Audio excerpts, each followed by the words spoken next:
Hey guys. This is part 8 of What If Naruto Was Raised by the Third Raikage.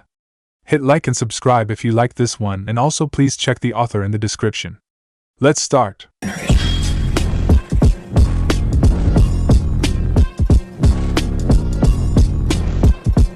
Chapter 26, Promotion and New Mission. And jerked awake when he heard his door slam open. Quickly turning around in his bed, he was surprised to see any angry Yujito being followed by an amused bee. Big bro. Yujito. And said happily with his rhymes. Why didn't you tell us you were back? Yujito said as she scowled at the blonde. Honestly, if your father hadn't mentioned it before he left to go to the tower, we might have not known you were back. And scratched the back of his head sheepishly. I was tired. I ran all the way from Fire Country all the way back home. I think I deserved some sleep. Yo, it's good to see you, my little brother. But I think you should get a move on. Pops wanted to see your team as well as my trio of adorable students. Best you hurry, cause when you're late, Pops isn't always exactly prudent, he said to his youngest brother with a grin, and groaned as he turned his back to his brother and best friend. He buried his head into his soft pillow. Can I just go in a couple hours? If I don't get my sleep, my whole mood will be sour. Yujito sighed as she grabbed the hem of the blankets and pulled them back, and groaned as he curled into a ball as a small breeze of cold air hit him. And I swear to all that is holy that if you do not get your stupid butt out of bed, I will drag you through the streets myself. Yujito warned the boy. I wanna sleep.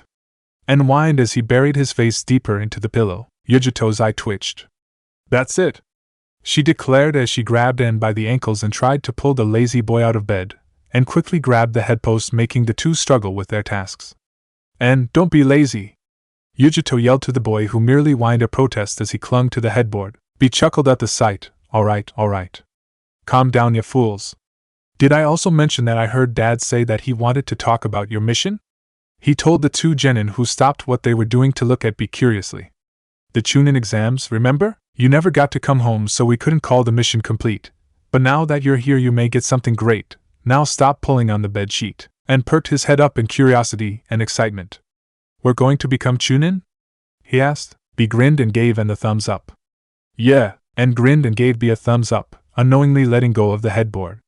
Yujito easily pulled the boy out of bed due to the fact he let go. The two were so surprised that the two blonde Jinchuuriki tumbled into a heap on one another. Yujito blushed as Anne was nose to nose with her. Anne's tanned face was burning red. B roared in laughter. Ah ha ha ha, oh man, that's great. Sadly, I can't tease you guys right now, seeing as we're late. B then grabbed his brother and Yujito by the scruff of their necks and dragged them out of Anne's room. In the Raikage's office, Team B stood at attention in front of the third Raikage. Derry and Ko were also present, patiently awaiting for their other teammates to arrive. Everyone in the room was excited to see Anne again, seeing as he had been gone for a month, and everyone wanted to catch up and learn what exactly happened during his mission to meet the legendary slug Sannin herself, which Karui and Samui very much wanted to know about, seeing as Tsunade was a prime example of what a true kunoichi was, not silly little fangirls like those two genin in Konoha. Oh man, I wonder what this meeting is about. Omoi worried as his teeth clamped shut on his lollipop. Did Lord Raikage know that I put a lot of butter on my roll and he's going to scold me for it? Oh man, what if he thinks I'm not taking being a shinobi seriously and he kicks me out? What will I do then? I'll have to move somewhere really humid and I'll hate it, but I have to stay there because of my new job. But what if there is a plague in the area and I get sick? And then when I'm on my deathbed, all my friends are around me and I'll be blaming myself just because I put too much butter on my roll. The door opened and a flustered Anne and Yujito entered the room with a grinning Killer B. B instantly started to do a dance as he pointed at his father. Pops, yo. I got little bro, he was passed out in his bed and wanted to be all lazy, so I brought out my secret weapon, Yujito. He exclaimed as he pointed at Yujito, who shouted Baka, and punched the Hachibi Jinchuuriki in his face, making the elder teen crash to the ground holding his face in pain. There you guys are. This waiting was starting to get dull. Darui greeted his other two students with a lazy and laid-back wave and smile. Hey and Yujito. Ko greeted his teammates with a smile and fist bumped them in greeting. Yo, what up, Ko? What do you know? And rapped to his teammate, whose sweat dropped. Honestly, why must my name be so easily rhymable? Ko thought gloomily. And when will you and B-sensei stop your stupid rap? Karui complained as she looked at the nine-tailed Jinchuuriki. It's really annoying. And pouted and suddenly looked like his whole world had been crushed. You saying that isn't swell. But to answer your question, only when the fire freezes in hell. And started to do a silly dance that even Jiraiya would be proud of. Karui's eye twitched dangerously, and suddenly backed up as he quickly dodged a fist to the face, and chuckled nervously when he saw the fire burning in the dark-skinned girl's eyes. En disappeared and reappeared behind Omoi. Karui saw where he had went and stalked over to the two. Omoi paled and tried to back up, but En was using him as a human shield to protect himself. "Get out of the way, Omo!" Karui yelled at her teammate. Omo paled, but whatever Omo was about to say was stopped when Karui shoved her teammate aside and stalked towards En, who covered his face as though to protect himself. "Enough!" Raisin bellowed, tired of his son's antics. En and Karui straightened at the sound, both looking embarrassed. "Why am I giving these genin authority over my other genin by promoting them?" Raisin wondered. "You wanted to see us, Dad? Hope it's not bad, 'cause that would be sad," En rapped. Karui and Yujito bonked the blonde on the head, and yelped and rubbed the sore bump on his head with a small glare at the two smirking genin Kinoichi. "And be quiet, you two be." "Karui, Yujito, I'd rather appreciate it if you didn't cause any more brain damage to my son, though I will allow you a couple more hits. Aim for the jugular, should keep him down for a minute," Raisin advised them, grinning at the smirking Karui and Yujito, and fell to the ground with a cloud of gloom hovering over him. "Man, ain't got no love here. Welcome home, my ass." En muttered into the wooden panels. "En, get off your ass and stand at attention. I called you here for a reason." The third Raikage barked at his youngest son, who immediately stood up and stood rigid in attention. Raisin sighed. "Now that I have your attention." En and Karui blushed seeing the annoyed look the third Raikage gave them. "I believe promotions are in order." Everyone's eyes immediately became glued to the 6 standard Chunin flak jackets stacked on the desk. Every shinobi nation had a different flak jacket.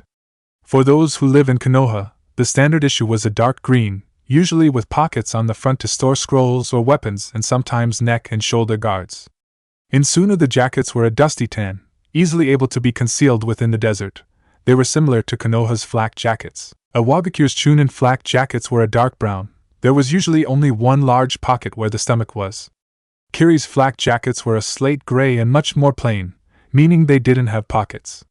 In En's opinion, the Kumogakure Chunin flak jackets were the coolest ones. As Kumogakure no Sato was without any doubt the most militaristic of the 5 great nations, the people had made their flak jacket to be of the most practical use. Pure white in color, much like the clouds that shielded and protected their village, the flak jackets were definitely the brightest of flak jackets, but seeing as most of their land was harsh terrain, most of it being made up of mountains, and usually having snow all year round, it was still good for stealth. Unlike other flak jackets, Kumo's didn't have 2 straps, instead only having 1 strap on the left side, being connected to the main part of the jacket with a button. The jacket has a strange design on the front which consists of 1 diagonal line with 4 small lines on top and 1 medium-sized line that is perpendicular to the previous line. Samui, Omoi, Karui, the third lighting shadow, spoke deeply, his mere presence making the 3 stand up straighter. "While none of you got to fight in the last part of the exams due to the invasion, Gary and your sensei told me on how you protect Lord Daimyo during the invasion. As the Lord Daimyo was not injured due to your efforts, I am proud to call you Chunin. I hope you will continue to serve your nation and homeland well." Samui, Omoi, and Karui bowed deeply to their leader. "Hi, Lord Raikage." The 3 spoke strongly, their eyes glinting with determination. He stepped forward and grabbed the 3 jackets before turning to his students. "With this jacket I hope you all will wear it with pride. You are now like all the others who managed to rise up like the tide. I'm proud to have been your awesome sensei who was there the entire time as a guide.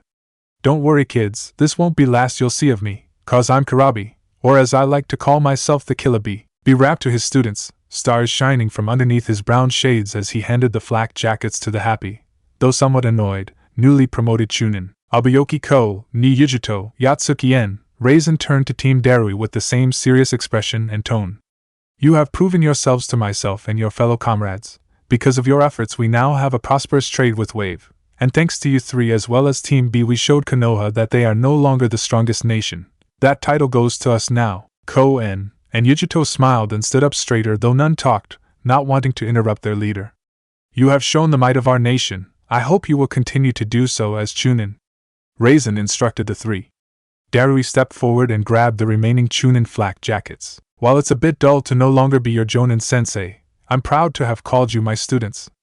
Even though you are now Chunin, you will always be welcomed by me, and don't hesitate to ask for help," Darui said warmly, pride evident in his eyes. Team Darui put on their flak jackets. They beamed at one another. Man, I gotta admit this jacket is pretty tight, not to mention it shows that I've got some might. And spoke as he looked at his new attire. They do look cool, Samui relented as she looked at her new piece of clothing. So, you guys want to go to Kicho's and get some food? Ko offered to the newly promoted Chunin. And no, and I am not paying for your ramen bill. It took me a whole C-rank mission paid to pay for one outing. The brown-haired Chunin said to the depressed blonde Chunin, man. And whined, that ain't fair. Why is it that no one cares? I'll buy you a bowl, Karui offered, the buzz of being promoted making her feel generous to her childhood friend. But only one bowl, she quickly added when she saw the sly look cross En's face, reminding her of a crafty fox. While Karui was nice to her friends, she wasn't dumb enough to pay for En's ramen tab. As still something, En said with a grin as he headed out the door, quickly followed by the other Chunin. The sun was starting to set, sending the village hidden in the clouds covered in its golden glow. The sound of wood breaking was the only sound in a certain training ground. En was panting slightly, his hand on his knees as he tried to regain his breath. Surrounding him were dozens of broken wooden posts, either completely shattered or with large holes in them. En formed a raisin gan and slammed it into the final post still standing. Said post was completely destroyed as the ball of compressed chakra tore through it like wet paper. En inhaled deeply as he formed several hand seals, before stopping in the ram symbol. For a couple moments nothing moved, then all of a sudden the familiar crimson lighting surged through the boy. But it was different.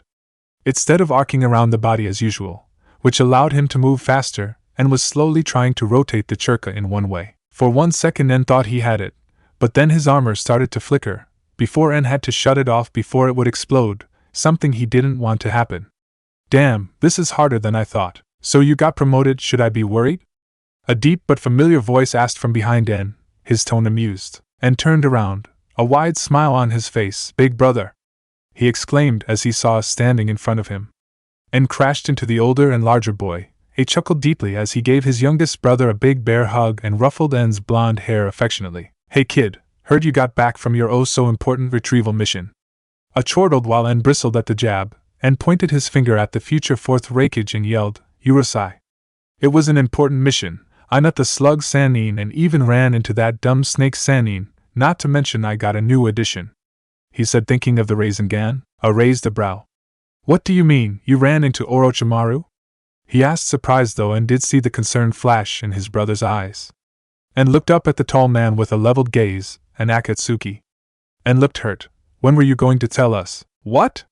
A's tone was sharp. What do you mean you ran into Akatsuki? He roared at the Kyuubi Jinchuuriki, much like their father had done so. Geez, must you be so loud? I don't think some of the people heard you on the whole other side of the cloud. And complained as he picked at his ear, ignoring the angry mass which was Yatsuki. And, explain.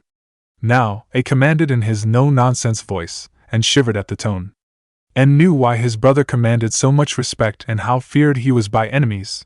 It wasn't hard to see why. A could be scary when he wanted to. En sighed wearily before telling A everything that happened to him during the retrieval mission. A merely listed, though En could tell he was angry by the way he was gnashing his teeth and his hands being curled into fists. You thought the Akatsuki, a band of S-ranked missing nin, were rapists? A finally questioned with an annoyed look to the sheepish En. Well, excuse me for not knowing who they were. Come on, 2 full-grown men, dressed in billowing black robes. Coming to a little innocent boy's hotel room and demanding him to come with them? I have only 2 words to defend myself. Stranger danger. And defended himself with a huff, aside. What am I going to do with you? He asked his brother with a small smile, happy that despite the circumstances his brother was still the same cheerful, though annoying and that he had always known. I don't know what you mean. I guess without me you wouldn't have a training partner to cream. Just thinking of your hellish nightmares that are your training is making me turn green. And rapped A with a smirk. Iron Claw! A roared as he grabbed En's face with his large right hand. A ignored En's muffled screams of terror and merely continued to use the jutsu he had created to keep his baby brothers in line. Are you ready to get creamed? A asked with a smirk, using En's choice of words for his rap to scare the poor Jinchuuriki more. En and Yujito stood in front of the Sandaime Raikage. Both were wearing their new Chunin flak jackets over their jackets, and was bouncing on the balls of his feet, the first Hokage's necklace jingling as he waited impatiently. A day had passed since En and the others had been promoted, as well as when A had completely kicked his ass on the training field, not that En would ever admit it. In his defense, it took A about 10 seconds longer to catch the fleeing En to give him a beat down. assuring the boy that this was good training and it would help him, and was sure he just said that so he could punch him like a training post. So what's the mission? And finally blurted out as he tried to contain his excitement, and failing to do so as he was ready to get back into the field after nearly 3 months of not going on a mission since he really didn't count the Chunin exams nor help finding Tsunade a real mission. Is it something really cool? Are we going to go to ancient ruins and find awesome jutsu that have long been forgotten? Or are we going to go save a princess from an evil villain? And listed off more heroic missions that he deemed acceptable to do. Raisin rolled his eyes at his son's antics. He grabbed the mission scroll and tossed it to Yujito, who unrolled it and started to read it, and looking over her shoulder. When the two were done reading, they looked back at their leader with a look of seriousness. As the scroll says, the client is currently trying to overthrow a dangerous and wealthy mob boss. You could say he is the Gato of the country. The third Raikage said, you will be going to Kage no Kuni, Land of Shadows, and meeting a man named Surai Kupa. He is the client and you will have to do whatever he says to help overthrow the man as well as ruin him. What's this guy's name?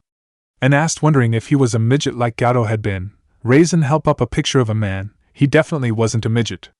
The man was over 6 feet 2 inches, with ripped muscles and many scars adorning his body. He was very tan and had short black hair.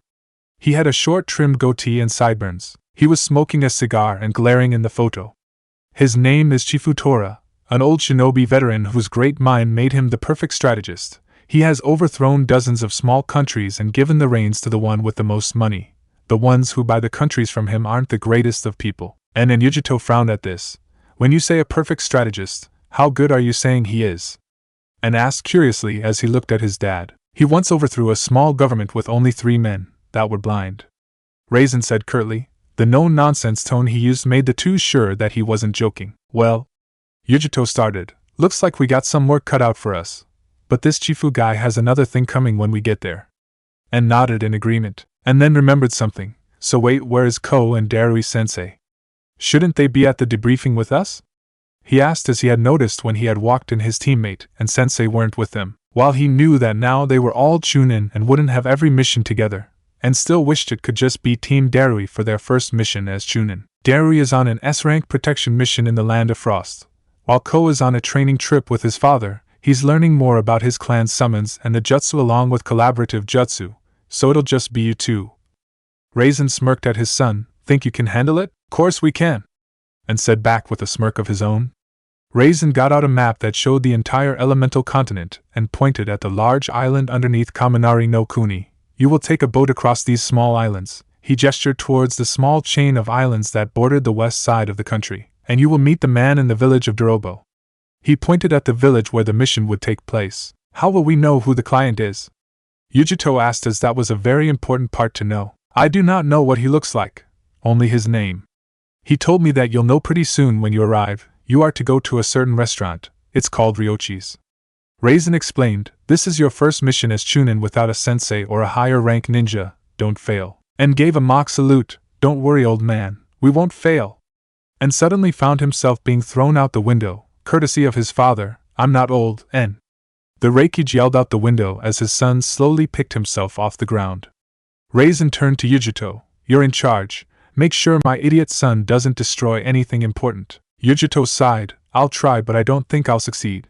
She then jumped out of the hole and window made by Raisin when he threw it. The two ran to the coast of Kaminari no Kuni in record time before buying tickets for a ferry that took them to the Land of Shadows.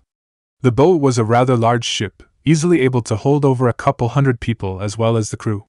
It was powered by steam but also had 3 large masts with even bigger sails to help be carried by the current. So what's this place like, Yujito-chan? And asked as he leaned against one of the railings that lined the giant boat. Yujito and En were going over the details in their mission. The two newly minted Chunin were extremely bored as they had been stuck on the boat for over 2 days and still had a day left to go. Yujito was the worst as she got incredibly seasick. Apparently the Land of Shadows has many thieves. I guess due to its booming economy it makes sense. There have been a lot of notable thief clans and families, but it seems that they always come and go. There was a clan that was extremely famous. Their entire line that dated back thousands of years ago were master thieves, skilled ones too. But apparently someone didn't like them and started to kill them off.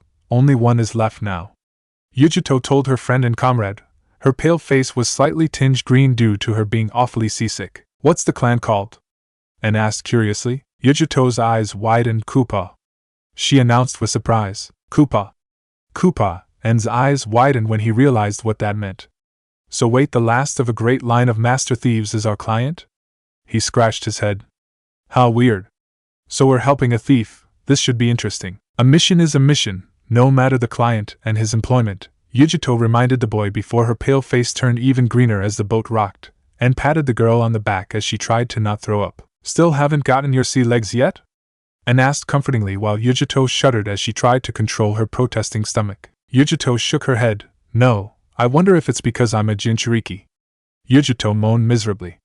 Nibby is a cat, and cats hate water, not to mention that she is made of fire. Water and fire don't mix, especially since we are at sea. The boat continued to rock and the girl turned even greener and more miserable. Can I get you anything? And asked, not really knowing what to do, some water or some food. Sadly, En shouldn't have said food, as that just made the poor two-tailed Jinchuuriki gag at the thought of food and raced to the rail and threw up, and then started to freak out. Sorry! He cried out to Yujito, who was still throwing up. Luckily Yujito didn't throw up anymore. The day passed by and the giant boat soon pulled into the dock. Yujito was so happy she looked like she was ready to kiss the ground. It was then the two Kumogakure Jinchuuriki got their first look of Dorobo. It was an interesting place to say the least. A large cobblestone path led the two up the hill to the outskirts of Dorobo. Different trees ranging from blooming sakuras to Japanese maples of multiple colors, mostly dark red, covered the roads, leaving their large branches and leafy foliage to hide the sun from the cobblestone paths. Random strands of thick vines sprung up from the trees, the earth, the buildings, the entire place was covered in them. Multiple small mountains sprouted from random parts of the village. They were more like large pillars of stone rather than a mountain. The pillar-like mountains completely surrounded and boxed the village. Large waterfalls trailed down the pillars, forming large rivers to snake through certain areas of the village. To the north you could see an incredibly large and ornate manor/castle that would likely be home to a daimyo. The buildings were scattered around. Usually only 2 or 3 were near each other. The highest building for a house was around 2 stories. The roofs were flat but were slanted slightly. They would be easy to run on. Despite the fact that none of the houses were actually touching one another, they were still connected. Large thick ropes were tethered to one part of a house's roof, and the rope would connect to another roof. And glanced down as they walked into the village. He immediately realized that the entire village seemed to be on 3 of the pillars. He could barely see the river below them due to how high they were. Instead, there was a hazy mist making it difficult to see how far the drop really was. Large wooden bridges connected the 3 sections of the village.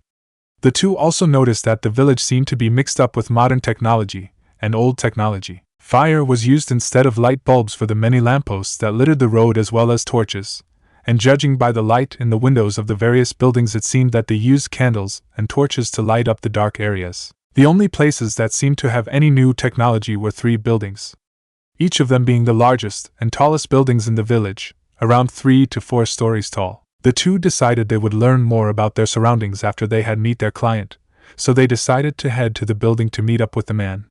It was in the southeast part of the large village. Surprisingly enough, it was one of the 3 buildings that had electricity. A neon orange and red arrow was pointing towards the door. A large golden fish was on the top of the tall building, slowly rotating. It was outlined with gold, yellow, and green neon lights.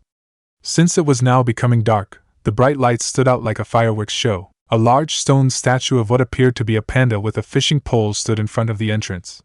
The bottom part was a fountain with different types of coins glistening at the bottom.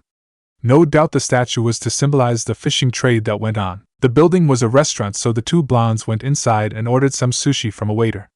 The 2 patiently waited for their client to show up, both wondering what the guy looked like and how he acted. They heard the door open and saw a figure walking to the bar. He ordered some sake and was calmly drinking it when 2 large men stumbled over to him.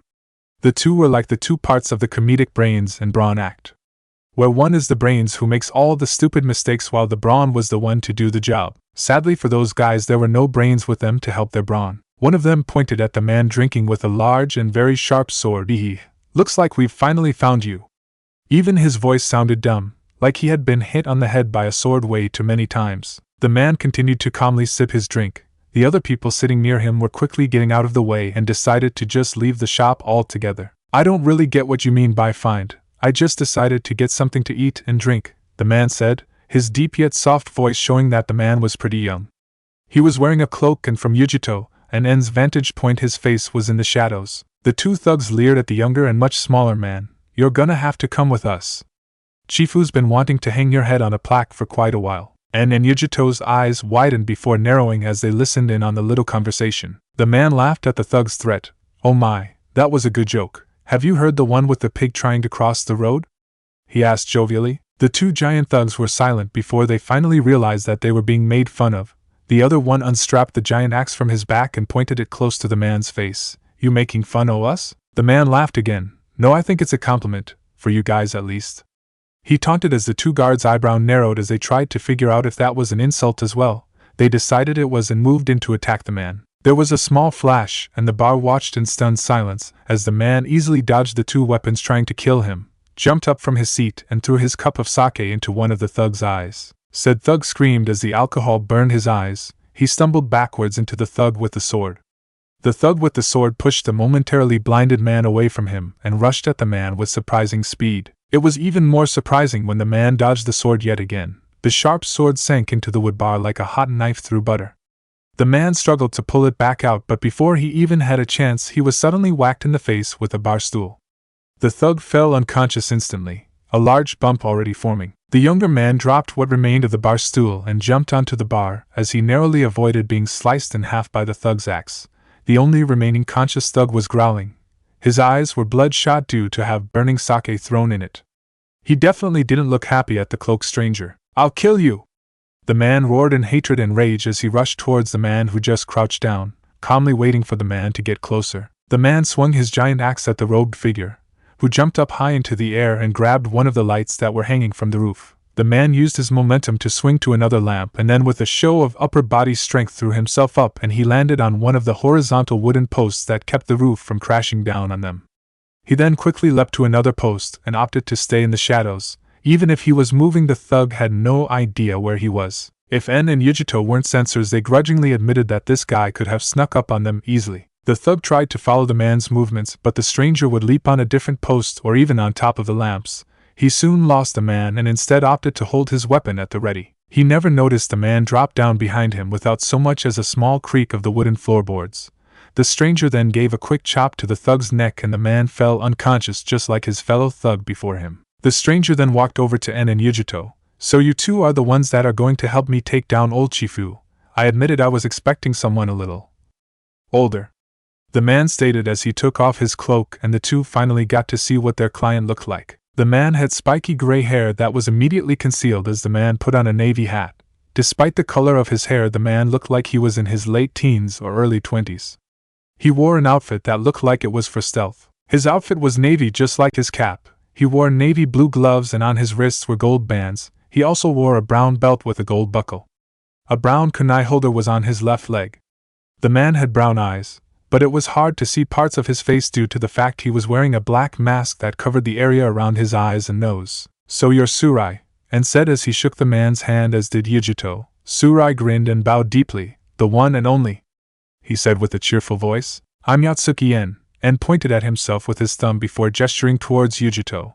And this is Ni Yujito. We are Chunin of the village hidden in the clouds. Nice to meet you. Surai frowned slightly. Ah man, please tell me you guys aren't the serious type of ninja who could be punched in the face and not even look or get angry. You guys won't be fun at all. And grinned. Oh, trust me, my new friend. There is nothing about me that is serious, the teen boasted. Yujito sighed as she nodded. He speaks the truth. He's a bit of an idiot, but he's a strong idiot. And ignored the girl and merely grinned at the client who grinned back. So what was that all about? And gestured towards the two knocked out thugs. Surai's grin lessened but still remained. Just some common thugs under Chifu command. Don't worry about their size, those guys are as dumb as rocks. Hell, I bet a rock has more brains than all of them put together. So this Chifu? How much power and men does this guy have? Yujito asked while En listened closely as he wondered the same thing. Surai sighed as he sat on a bar stool. The bar had emptied when the fight had begun. This guy has as much power as the daimyo. He pointed out the window into the giant and noble-looking castle on the outskirts of the village. That's the daimyo's summer home. When old Chifu came into this town, that was where he struck first. With only 10 men including himself, they snuck into the palace via a secret passageway so old no one even knew it existed. By morning the castle was under their control and Chifu had threatened the daimyo with death unless he signed a contract to give all power to him. The daimyo is just a figurehead now, a puppet, and Chifu is the one pulling the strings. Man, so this guy is the real deal. To be able to take over a country in a single night.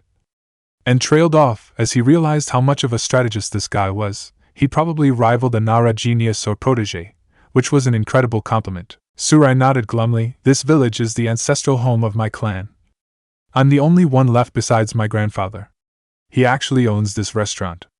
I had him go to stay with a friend because I knew he would try and fight Chifu.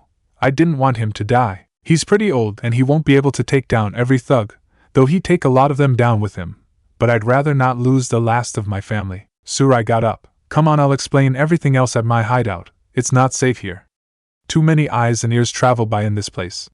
With that he walked out of the restaurant with En and Yujito following him. Surai looked across the road for any of Chifu's thugs. When he saw none, he quickly latched onto one of the lampposts and climbed up it in the matter of seconds before jumping onto the roof. En and Yujito channeled chakra to their legs and feet and meet the man on the roof. Surai then quickly dashed across the roof and ran across one of the many thick ropes that connected to another building, En and Yujito on his heels. Surai grinned as he saw the two keeping up with him. He jumped off of one roof and landed on the other. As he rolled on the wooden planks so he wouldn't have hurt a leg, he got up from his roll in one fluid motion and continued to hop across the rooftops and run along ropes before he suddenly dropped to the ground. When Sarui saw that the two had kept up with him the entire time, even though it was dark and he blended in well, these guys had still managed to follow him, which itself was a very hard feat. Surai instantly grinned and clapped the two on the shoulder and brought them close to him. You know, I think this may be the start of a beautiful friendship. Surai released the two from the hug before crouching down and counting the stones that acted as bricks for the foundation of the house they were currently in front of. The closest source of light was a torch some 15 meters away from them, making it hard to see each individual stone. Finally, after a couple of seconds, Surai seemed to find what he was looking for and pressed against a certain stone that was in the bottom left of the wall. The stone sunk into the wall, and there was a low grinding sound and the wall went down in the ground to reveal a tunnel. Welcome to headquarters, Surai announced as he walked into the pitch-black tunnel. En and Yujito glanced at one another before the two nodded their heads in agreement. The two Jinchuuriki from Cloud followed the man into the tunnel, the wall going back up until it looked like a normal wall, shutting the two off from the outside world for a while. Chapter 27, Meeting of Thieves. Welcome to the greatest hideout ever created, Surai announced with pride evident in his voice as he gestured towards the room. En and Yujito were quick to realize that they were not alone in this room. There was a man typing away on an old computer. They couldn't see his features due to the fact that he was facing away from them. He appeared to be rather short and small, not like Surai who was lanky but small as and thin as a twig. The other person was a giant of a man lifting weights. The man stopped his workout and looked at the newcomers with curiosity. The man was obviously very muscular, though he did seem to have a bit of a gut. The man wore a simple blue t-shirt that looked several sizes too small and brown pants. He was wearing goggles and his big brown eyes looked even bigger due to them magnifying his eyes. He wore a thick brown belt with a big gold buckle as well. Like Surai, he wore gloves, but instead of navy blue he wore bright red. His face was slightly flushed and looked red. He looked around his early 20s like Surai and the other man. The man typing away at the computer turned around and looked at the two with equal curiosity. The man was much thinner and shorter compared to his comrades, but En and Yujito had a feeling there was more to the man than what met the eye. He wore thick glasses that magnified his eyes so they appeared much larger, reminding En of some sort of insect. En and Yujito didn't know what the color of his hair was because he was wearing a pith helmet. He wore a simple gray button-up shirt and simple black pants. Guys, this is En and Yujito. They're the ones the Cloud sent to help us out, Surai announced as the two others got up from their respective work areas and walked over to the two. The man who had been using the computer was indeed very short. He only came up to the weightlifter's lower waist, and only came up to En's shoulder. He stuck out a small hand. How do you do? The man asked with a slightly nasally voice, and shook the small man's hand, as did Yujito. The gigantic man stepped forward, and in Yujito could see that the man was easily over 6 feet tall. Greetings, the man exclaimed cheerfully, though his voice seemed to be a bit crackly as he offered a gigantic hand which the two shook. They got their hands back after it felt like he crushed them, though not intentionally. The guy was just incredibly strong. This is Mari, Surai pointed at the gigantic man who was beaming at the two newcomers. And this is Bentor, he pointed at the small man who merely waved his hand in greeting again. Nice to meet all of you, Yujito said to the two while En flashed them the peace sign. Bentor is the brains of the operation. Don't let his small stature get to you. He's a genius and could probably take you down just with his mind. Mari is our brawn. Mari flexed his giant muscles. And of course there's me. I'm more of the field agent. I get the dirty jobs done. Surai introduced themselves. You mean you're a thief? Yujito commented dryly while the three looked at her with surprise. So you knew I was a thief? Sarui asked with a grin, not really caring how they found out. I guess my name has become a bit of a legend. He boasted happily. Yujito said, or we just found it in the report. Mari laughed at that and even Bentor gave a small chuckle while Sarui pouted. Whatever, I think it's time to get down to business. The happy attitude in the room vanished as the young man said, being replaced by a more somber and grim atmosphere. So what's the plan, my man? And asked at the leader of the three as they crowded around a table. Bentor went to the side of the room and was looking for something in a file cabinet. As you guys have been informed, Chifu managed to gain complete control of the Land of Shadows, which had been going through a great economy increase, despite the Land of Shadows' more darker and dirty side, aka the thieves that call this place their home, including my clan before they were wiped out, Sarui said with a hint of sadness at the end. We've been planning on taking Chifu out. The problem is that he barely ever leaves the palace. And that place has thousands of hired thugs acting as guards. We can't defeat that many people. Even if they are civilians, there are just too many. And I have no doubts that even if we did somehow succeed in storming the fort, Chifu will just use the daimyo as a hostage. We need to get him out in the open, but we also need to get rid of the thugs that are patrolling the streets and rooftops. Bentor added in, I'm getting tired of you whining about how much harder it is to get across town because they seem to be on every rooftop. Hey, it gets pretty annoying. At least they all have awful eyesight. They only notice me if I make a lot of noise or I'm right in front of them where they could touch me. So what should we do about these guards? Take them out one by one? And questioned the three. Bentor shook his head. No, it'd take too long and we wouldn't get that many out of the game in time to get rid of Chifu. We need to do something that'll take out a lot of their numbers at once. The only problem is that we haven't figured it out. I thought of using some explosives, but Surai would rather not have us bomb the home of his ancestors, so that's out. And sighed as he looked at Yujito. You have any ideas that won't harm any innocent civilians? He asked the girl. Yujito shook her head. No. She looked at the three. We will help you three with whatever you need help for. This used to be a mission, but now I've grown to hate this Chifu guy. He reminds me of someone from another country. Let's just say it didn't end well for him when he pissed us off. Bentor nodded his head in appreciation. The small man then spread out a map of the entire village. He pointed in the southeast, the largest building there. This is your grandfather's restaurant, Surai. The guards have made it in a sort of hangout area, no doubt to piss you off. Surai growled slightly before smirking. Those guards I gave the beat down to will probably not hang out there anymore. It is also to be noted that Chifu's right-hand man spends a lot of his time there, either eating and getting drunk, or trying to threaten people who still go there. Bentor added in. He's been hanging out there a lot. Guess now that they have practically the whole Land of Shadows in a headhold, they have a bit of free time. So he may know how to get Chifu out in the open, and if we do that. And trailed off, as everyone smirked knowing what would happen. The problem is getting the man to talk, Bentor said. He would never try to backstab Chifu, so we have to kidnap him and extract the information from him. No bribes will work in this, sadly. And grinned evilly. Yo Q, you up for a little game I like to call, scare the prisoners shitless until the answers come out like a floodgate being opened? He asked his terrifying tenant, who grinned as well. Oh, you know it, the Ninetails exclaimed, his lips curving into a terrifying grin.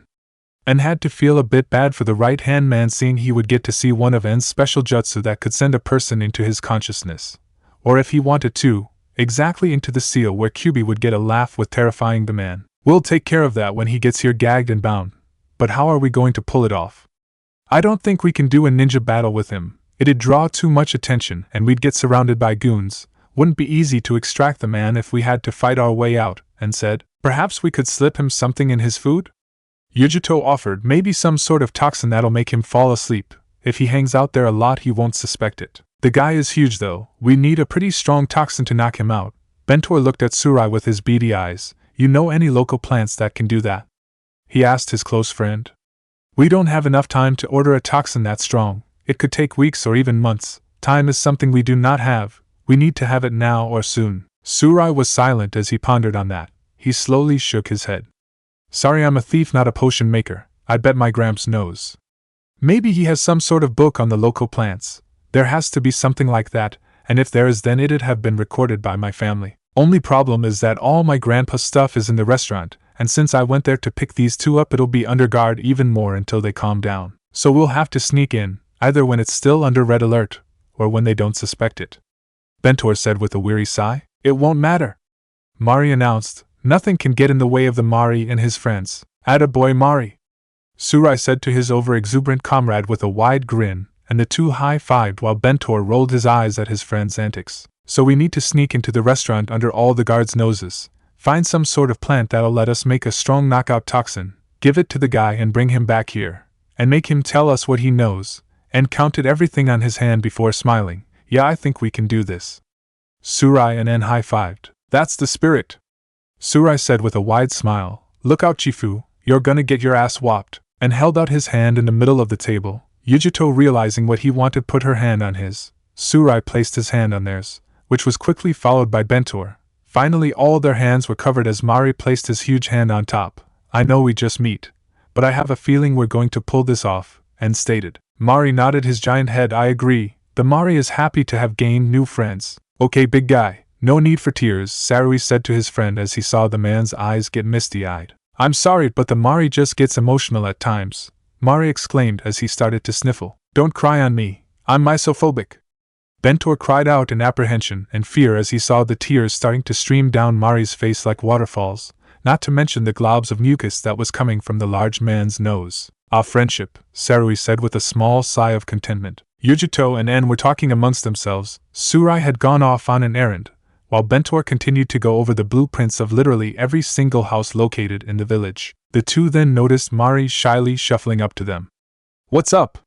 En asked cheerfully while Mari scratched the back of his neck with a shy blush on his face. He mumbled something incoherent. En asked as he leaned closer. Mari glanced over at his friend, who was still too busy looking over the blueprints and didn't notice the conversation going on between the three. Well, you see, I've been stuck down in this room for a while now, Mari started, and well, I haven't eaten anything good in days. Bentor doesn't want any fresh produce in the hideout because it'll get bad in a couple of days and it'll stink up the room and his sinuses, so he only lets in canned goods and crackers. But I already ate all of our canned goods and I'm sick of crackers, so do you guys want to go get some food? We could fish? And went into a thinking pose. Well, we could jeopardize the entire mission if we got surrounded when we were fishing, but then again I do hate crackers. Alright, let's go fishing. And whispered to the giant man with a wide grin, careful to not have the brains of the operation overhear them and scold them for doing dangerous things that could jeopardize the mission. I'll go with you guys, mostly to keep an eye on you two, and I'd rather not have Bentor tell me the floor plans of House 356, which is on the opposite side of the village where nothing is going on in, Yujito stated. Awesome! The man yelled. Bentor looked up from his plans and glanced over to the three. Bentor, Surai wanted us to go. Mari tried to think of an excuse. To go gather some data on an important building. What building? The small man asked the giant of a man curiously, making Mari fidget nervously. It was kind of funny to see such a large and muscular man get nervous around a small and very thin man like Bentor. An important one? Mari said weakly. Yeah, sure. Just make sure you aren't spotted. The man went back to going over his blueprints. The three didn't see the genius rolling his eyes. Mari's eyes sparkled in delight. All right. He grabbed En and Yujito by the hands and dragged the two blondes out of the hideout and into the tunnel. The three had managed to get out of hideout with little trouble. Thankfully, En and Yujito were able to distract any thugs near them, seeing as their new friend wasn't exactly stealthy. There had only one encounter with a thug. He was extremely muscular. He had wielded a giant broadsword and was extremely cocky as he continued to insult the three, thinking they had no chance against them. It was then En and Yujito found out that they should never anger the juggernaut that was Mari. The giant held his hands like a boxer's and did the weirdest battle cry/taunt the two had ever heard in their lives. I'm a little teapot, short and stout. Tip me over and I'll smash up everything. The muscular man charged at the thug and with a single punch with no chakra to aid him punched the man so hard that several ribs were broken as the poor cocky thug sailed backwards and into a tree. Needless to say, En and Yujito remembered that despite the large man's childish behavior, he had the rage of a berserker. You were fine as long as you didn't piss him off. If you did so, you'd be destroyed. This ain't so bad, maybe I should become a professional fisherman, and commented as the two sat at the river bank with their fishing poles. And what would you do as a professional fisherman? Yujito asked her teammate in disbelief, and looked at her with a blank look. To catch fish, he said as though the answer was obvious while Yujito smacked her face in annoyance. Mari was smiling at the two, obviously thinking they were an item. So anyone reflecting anything important while we fish? Don't fishermen do that while they wait? Reflect their place in the universe? and asked the two as he recast his line back into the slowly churning river. I'm getting annoyed by you, if that counts, Yujito said with a grin while Anne pouted before the two looked at their new friend. What about you, Mari? My mind is clear, like the woodland after a forest fire, the man said calmly as he looked at the peaceful river with a content smile. Nicely said, Yujito said before she looked at Anne with a smile. Who wants to make this fishing interesting? Anne and Mari perked up at this. The Mari is listening. Anne nodded his head as well, wondering what she had in mind. Instead of doing it the traditional way, let's do it the ninja way. The three people had gotten up from their seats and had moved to a small brook where a fish would occasionally leap from the water and into the air and seemed to hang there for a couple seconds before landing back into the rushing currents. Yujito and En held kunai at the ready. There was a flash of silver and Yujito quickly threw her kunai. It pierced through the fish and pierced into a tree. The fish still stuck to the kunai. There was another flash and En did the same thing. Mari was looking at the two in awe and curiosity. Come on, Mari, it's not that hard. Here, Yujito gave him a kunai and showed him how to hold it properly. Now when you see a fish, just aim at it and hope for the best. Mari nodded and the two chunin backed away from the riverbank and opted to watch their comrade. Mari was fidgeting slightly as he tried to remain completely still. He saw a flash of silver and saw the fish hang in the air. He quickly threw the kunai at the fish. It missed the fish by a couple of inches but still stuck in the tree. Ah, cupcakes, the man said with a defeated look as his entire posture slumped in sadness. It's not bad for your first try, Yujito said encouragingly. Just keep at it, you'll get it in due time. Mari nodded his head slowly and the two joined the young man back at the edge of the river. For the rest of the day you could hear the sound of metal piercing flesh and the wood. The three were walking down the path that led to the hideout. Mari was carrying a large basket filled with the fish they had caught. On the top of the pile was a certain fish. It looked like all the others but held more sentimental value. It was the first fish Mari had managed to catch with the kunai. He was incredibly proud of it, and couldn't wait to show Surai and Bentor. When the three entered the hideout, making sure no one saw them activate the stone and entering the tunnel, they found out that Surai had returned before them. Surai raised an eyebrow at the basket Mari was carrying. What's that, Mari? He asked his best friend. Fish! Mari exclaimed with a beaming smile as he held up the basket so that the thick and potent smell of fish wafted through the airtight room. Surai grinned at that, his mouth salivating at the thought of grilled fish. After days of eating plain and slightly musty crackers and canned goods, it would make a welcome change. Benor's nose wrinkled at the potent smell. Oh no, now their entire place will smell like dead fish for weeks, he said, and all the germs. God, don't get me started on that. Yujito had already started a fire via a small katan jutsu. Well, Mr. Clean, you can eat those musty crackers while we eat this fish. Mari picked up the first fish he had caught with a kunai and showed it to Surai. Look, Surai. I caught this with a kunai. I didn't even use a pole. Surai smiled at his friend's childish behavior. Good job, buddy. You get to be the first one to dig in. Mari cheered at this since he loved food more than anything in the whole world. Soon enough the only sounds in the room was the crackling of frying fish and the fire, as well as Surai moving a couple of pans around to make a nice stew.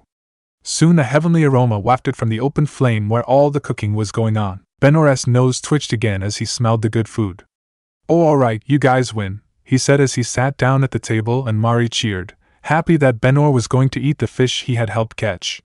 Surai chuckled so much for being iron-willed. Not even you can fight off the smell of nice grilled fish. Yeah, save the jabs for the enemies, Benor said with a chuckle as everyone dug in. During the dinner, En and Yujito found out more about the gang. Like they had known before, Surai's parents had been killed when he was around the age of 4. He was sent to an orphanage because no one knew that his grandfather was still alive due to his parents living in a different village. But as fate would have it, was there Surai had met his new family, his new brothers, Mari and Benor. Both had been there before Surai had come along, but when all three meet they instantly became the best of friends. They became brothers. When Surai's grandfather, Ryochi, had discovered the death of his only son and his wife, he immediately went to the town and the area surrounding it. He found his grandson in the orphanage and immediately wanted to take the boy back home as he was the only remainder of his family. But Surai had made it quite clear that he wouldn't step a foot out of the orphanage if Mari and Benor didn't come with them. Ryochi tried to talk him out of it, but Surai was too stubborn, so Ryochi adopted the two overjoyed orphans as well. From there on out, Ryochi would teach Surai everything his family had learned of the art of stealth, as well as training him for the path of the thief. He even taught the other two a couple of clan jutsu, save the very important ones that only someone of Kuppa blood could achieve, as well as teaching them how to be stealthy as well. Sadly, unlike Surai, the two weren't exactly stealthy. Benor was surprisingly good at camouflage, but Mari couldn't be stealthy to save his life. The years passed and the trio soon made a name for themselves as a group of master thieves. En and Yujito were told about some of their most memorable heists.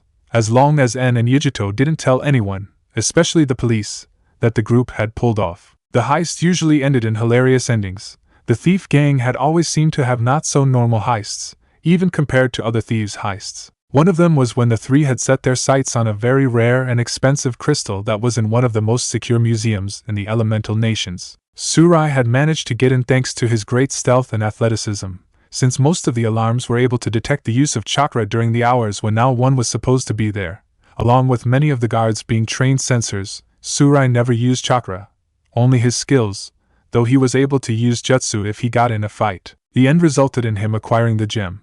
But right as he managed to get the gem and walk out the museum, he found himself face to face with someone very familiar, a woman high up in the force that always tried to bring the three to justice. The oddest thing was that Tsurai seemed to have an enormous crush on her, and the woman, Kuruma, seemed to like him as well, though that never stopped her from trying to arrest the young dashing thief. The woman was no joke. She could be downright terrifying if you pushed her buttons too much, something Tsurai took extreme joy and pleasure of doing. Kuruma had managed to catch one of the three a couple years ago but made sure that Mari was looked after well even in prison.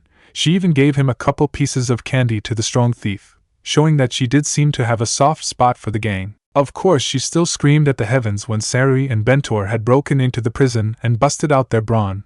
The three made a mad dash to their hideout, Kuruma's lightning jutsu nearly catching them as they fled from the angered woman. The gang haven't seen the cop for a while, something that made Sarui a little jealous, thinking that she may be trying to catch a new thief. He would always state that Kuruma would come after the thieves sooner or later because she would miss his charming personality. En and Yujito were pretty sure that if the woman appeared she would try and electrocute the poor thief. Turns out she was very skilled in using Raidun, despite not having been born in a shinobi village. Instead she chose to give her skills to the normal police to help bring in the criminals, though she seemed dead set on capturing the three thieves in front of the Jinchuuriki, seeing as they were the only criminals that had eluded her, along with the fact that Bentor would always remark on how angry Kuruma would get if Tsurai was even in the general area, something that made the smooth-talking thief going into a small cloud of gloom. Yujito and En found themselves liking the three men in front of them, despite their not-so-honorable jobs, but then again they were ninja, assassins, so it didn't really matter.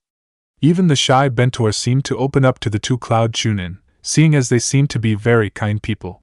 They were alright in his books. Mari seemed to absolutely love them, Yujito especially because she helped show him how to catch a fish the ninja way, and had no idea why he felt a small pang of jealousy when the brawn of the thieves was making jokes with her, with Yujito laughing at them. Tsurai also liked the two new recruits. They may be young, but then again so was he and the others. The two Chunin were very friendly, and with En being in between hilarious and annoying as the three thieves were introduced to his rap, to the horror of Tsurai, Bentor, and Yujito, Mari seemed to think that En's unique way of speaking was, to quote, awesome, and had even tried to do it himself, but it became rather obvious he wasn't good with rhyming his words, much to the sadness of En and Mari. Tsurai was confident that Chifu's days were numbered. With these unlikely forces working together they would topple the tyrant and return the Land of Shadows back to its proper leader. But right now they needed to do just that. Chapter 28 Break-In. Tsurai, you copy? I'm here, Bentor, the thief replied into the radio. Don't call me that. Use my codename. The computer was exclaimed. Tsurai sighed. Fine. I'm here, Kame. So what am I supposed to be doing? En's voice crackled through everyone's headsets. Weren't you listening to the presentation I made? Bentor snapped at the blonde. I kind of zoned out when you started using really big words and technicalities. Bentor's grumbling crackled through the radio headsets. Honestly, I spent a long time on that presentation. And you're going to distract that big guard in front of Ryochi's restaurant. He's a big guy, so be careful. Then you're going to meet up with Tsurai inside the restaurant. You can't break any doors down or more guards will be here in a second. You have to be stealthy. I never would have guessed that, seeing as we are breaking into a restaurant that is crawling with guards. We're dressed in black, and the fact that you named this mission, Operation Hush. What kind of name is that? You should have named it something cooler, and we can worry about the name of the operation later, Yujito snapped. You guys just worry about getting that book. No doubt our favorite dictator has some traps set up, be careful. Me and Mari are going to be northwest of the building. We're going to take care of any guards foolish enough to wander near us. The Mari is excited to fight against any guards with Yujito. Mari yelled, making everyone wince at the loud noise coming from their headsets. Calm down, buddy. There will be enough guards for everyone, Surai said as he continued to hop over buildings with ease, and behind him. En was completely dressed in black. He had to sadly leave behind his new Chunin flak jacket behind due to its bright color. En was wearing a black hoodie. The hood was up and covering his bright blonde hair. He wore his normal black ninja pants, and was wearing standard shinobi sandals that were pitch black. The only bright color was his white Kumo hitate, worn on his forehead. En refused to take it off when asked, so the issue was dropped. Alright, Operation Hush is a go, Surai said as everyone got in their position. Bentor was on a high building where he had enough signal to talk to everyone and see any guards trying to enter through the narrow streets. He would help Yujito and Mari locate them and get rid of them. Less guards to worry about. Surai had a small camera on him, allowing Bentor to see what was going on inside the building. They were going to try and locate Surai's grandfather's book on the local and rare plants. Alright. Mari yelled. Mari! This is a covert mission, you can't shout! Bentor exclaimed. Luckily no guards were close enough to hear the large man, but now the that had the radio in it was ringing from the booming voice. Oh, sorry Bentor. Use my codename, it's Kame. Why do you need a codename? Yujito asked. We all know it's you, and no one can hack into this channel thanks to your modifications. What's the point of hiding your identity if we all know who you really are? I think someone has been watching too many spy movies, and said with a chuckle. Geez, just start the mission. Bentor mumbled, all the while the others could hear the tiny man grumble about stupid thieves not giving me any respect among other murmurs. Something that greatly amused the others. Alright, I'm going to take out the guard.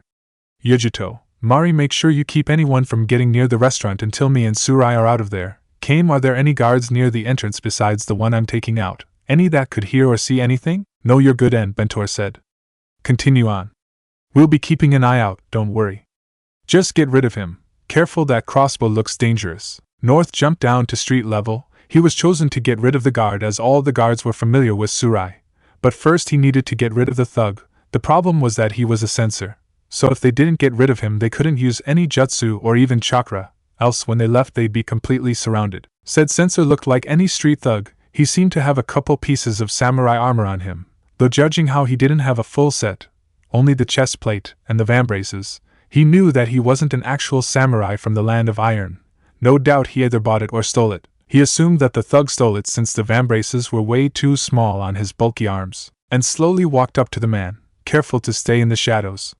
The guard suddenly tensed, his grip on his cleaver-like sword tightening as he looked around warily the building, and knew that any second the guard was going to use his sensor abilities to find any enemies. And while En had surprisingly good chakra control for being the Jinchuuriki of the Nine Tails, he couldn't hide his entire chakra signature when the man was so close to him. Sure enough, the man's right hand formed into a hand seal. He slowly rose it towards his chest. And struck. There was a flash of metal and a couple of clangs. The man's short cleaver sword was held against one of En's swords. The censor's teeth were gritted in concentration. His mouth opened to yell for help, and quickly channeled chakra through his blade and into the man's sword. The red electricity channeled down the man's sword, electrocuting his hand, before traveling through the man's samurai-like armor. The poor cell sword was cooked in his own armor. He fell to the ground with a dull thump. His body still smoking slightly, and pressed a button on his communication device. Yo, this guard has fallen down, all the way to the ground. Good job, En. Alright, Yujito and Mari, get ready for any guards coming your way. Most of them aren't shinobis, and the few who do know some jutsu are too stupid to be able to shoot it in the right direction, Surai said as he dropped beside En, who was pulling the charred body of the guard into a bush so nobody would notice it until the team was long gone. Alright, you guys. Operation Hush has started. En and Surai, you need to get that book. Who knows what's in it? Maybe there may be some nifty jutsu your grandfather thought of but hasn't completed. Anyway, it will help us a lot. Bentor informed the two. Alright, buddy. En and I are moving in, Surai said into the communicator, as he quickly picked the lock on the front door. The door swung open to reveal the main area of the restaurant. Surai and En quickly walked in and closed the door behind them. The shadows seemed to wrap around them as they moved without a sound on the tiled floor. En glanced around the open area, looking for any guards. Seeing none, the two young men quickly started to walk towards the back of the shop, where a door was located that would lead them to a secret chamber where no doubt the book was. Of course, the back door was locked as well. In the matter of 5 or so seconds, Surai easily picked the lock, the heavy wooden door swinging openly. Nice, man, you have to teach me how to do that. An impressed and said as Surai poked his head into the door, looking for any guards down the hallway. Surai winked at the Kumogakure shinobi, jingling his trusty picklocks in the palm of his hand. No problem, you'll learn from the master himself. The two quickly went down the hallway, their feet barely making a sound on the stone floor. Surai suddenly put his hand on En's chest, effectively stopping him in his tracks. Surai pointed ahead, and strained his ears and could faintly hear the low sounds of a hushed conversation. En turned his head to look at Surai, only to discover him gone. After a couple glances he looked up and saw Surai on one of the thick horizontal posts that helped keep the entire building from collapsing. Surai gestured for the blonde to join him, which En quickly jumped on with a single leap. The two silently jumped from beam to beam. Thanks to En's ninja skills and Surai being a stealth master as well as a thief, the two made no sounds as they jumped from post to post. 3 guards were patrolling what appeared to be some type of cellar. The air was frigid and felt as though a sharp knife was piercing their sides. Obviously this served as a cooler to keep the fish fresh. The one guard with the lantern shivered. Honestly, he grumbled as he tried to rub his arms with his one available hand to bring some heat to his body. What did I do to that boss to make him send me here to this stupid ice room? I ain't done nothing wrong. And guess who's patrolling the only other bar in town, Seishi? He said to one of the guards. The guard's face suddenly looked as though he had swallowed a lemon. Of course. Seishi gets to guard the bar where nothing bad happens. He gets to get drunk off his fat ass and not have to worry about a thing, while I on the other hand is having my butt being frozen into a block of ice. The other guard he was speaking to was rolling his eyes at the whining man. Calm down, Jai, it's not that bad. Jai glared at the guard. Humph, well if you asked me we shouldn't have to guard this place. And if somebody does want to break into this place, what are they going to do, steal fish? Jai snorted. Honestly, I think the boss is just paranoid. The other guard shot Jai a look of warning. I'd be careful if I were you, Jai.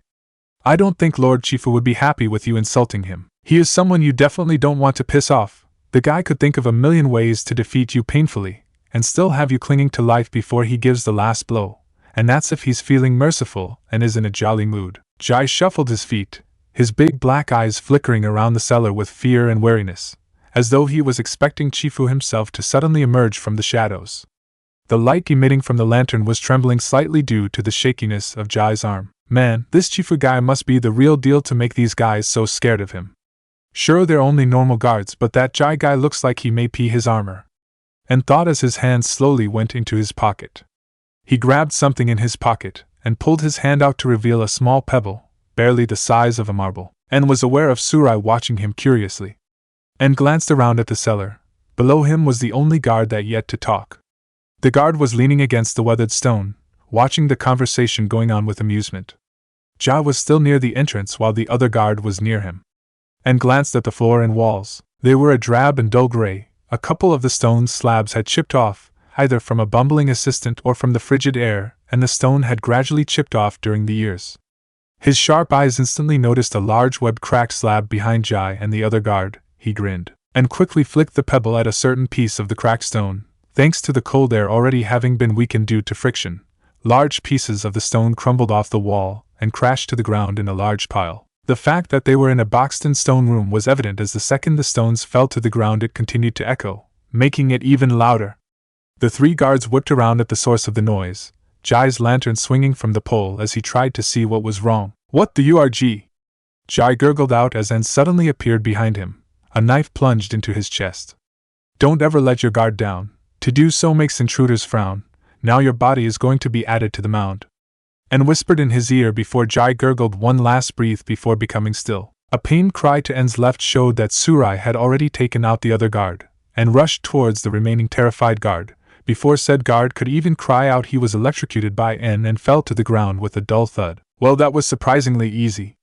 En commented as he crouched down and pulled the guards' bodies behind a couple of barrels filled with fish so that no guard would see them. Man, I feel bad for any poor assistant who comes to grab some more fish and instead finds a bunch of bodies, Surai said. Oh well, Chifu fired the old staff with some of his guys, so I don't really care. He chuckled thinking of how Chifu's goons were going to react. And chuckled as well. Ah, shame we won't be here to witness it. Surai nodded and looked on with faint sadness. Alas, we have more important things to do than wait for a bunch of oversized guards to scream like little kids and wet their armor. Well, come on. He said the last part cheerfully as he walked through the other door in the room. So how big is this place? It doesn't look that big on the outside, but this place seems to be way bigger. And said as they reached a room that looked like it served as the break room for the employees. There were no guards anywhere as well as no doors. Surai and come in. Bentore's voice rang in their headsets. Yo, what's up, little man? Has shit hit the fan? And asked the computer whiz. Not really. A couple of guards decided to get drunk and may have tried to light stuff on fire with fireworks. They were near Yujito and Mari, so, yeah, they got rid of them pretty quick. Fear the Mari!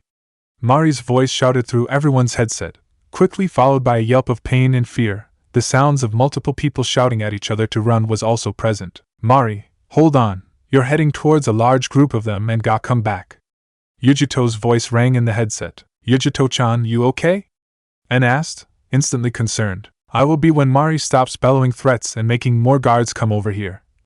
Mari, behind you! The sound of a dull thunk crackled through the radio. Surai and En were silent as they waited for a response. The Mari is victorious, Mari announced with glee, En and Surai could easily see the giant man jumping up and down with childlike glee, a wide grin on his face. Yes, we got them.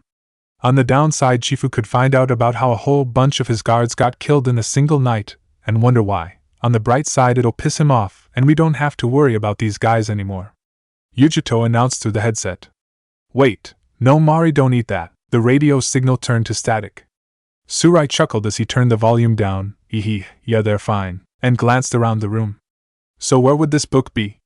He asked curiously. Surai merely walked over to a certain painting on the wall. It was painting of some sort of reddish animal that reminded En of a raccoon. Surai then grabbed what appeared to be some sort of short sword from his backpack. He took the painting off the wall to reveal an indent in the stone. Surai placed the sword into the indent, and it fit perfectly. Surai then channeled some of his chakra into the sword, and a dozen complex seals slowly started to glow around the sword. Then all of a sudden a piece of the wall slowly sank into the ground, revealing a passageway that led down into the earth. And whistled, nice basement. Love the whole spooky door sinking into the ground, very original. Surai rolled his eyes at En's comment. Come on, adventure and riches await us. Surai said with a carefree grin as he started to descend down the ancient staircases without any hesitation. En quickly followed the master thief. The stairs seemed to go on forever, but sooner or later En and Surai suddenly found themselves in a small cavern that looked like it had been carved by hand. Cobwebs clung to every surface possible, while dust seemed to be everywhere. I'm assuming the maid doesn't come down here to tidy up, and guessed as he looked around the room with curiosity. There were dozens of wooden boxes stacked upon one another. A couple of tables were placed on the sides of the room. Surai had lighted the torches that were placed on the wall. No, my grandfather would always make me and the others come down here with a bucket of water and a mop. We spent a whole day down here cleaning it up. Though that may have been because Mari accidentally tripped on his way down the stairs and barreled into us, so we had to go all the way back up to get more water. Surai said. Surai glanced around the room with a critical eye. My grandfather has so much stuff packed away, old and ancient relics from our clan. When Chifu took over and I had Grandpa leave, he went down here and packed it all up. Maybe he was worried that I couldn't beat him, and had the stuff ready to be picked up if we had to leave. Surai snorted, though knowing the old man, he probably just put the stuff in crates to mess with me. He'd call it training. That lazy old man is probably laughing at me right now while sipping some tea. He sounds like a cool grandpa. Yeah, he is. Surai walked over to one of the crates, and took off the lid and started to shuffle the things around in the crate. The book is medium-sized, dark red. Looks like it's 1,000 years old. Hard to miss. And went over to a crate and broke the top off. The entire crate was filled with gold coins. Sheesh, man, you guys really are a clan of master thieves. And said as he looked at the gold. Surai laughed. Are you surprised? Thieving is the family business, and business has been good. Surai's posture slumped as he continued, and Grandpa never let me have an allowance. Honestly, what kind of grandpa is that, not giving your lovable grandson a couple of coins you stole from someone else? Maybe he was afraid of corrupting your innocence and making you a thief, and suggested with a grin. Surai grinned and pretended to look saddened, and a thief I became.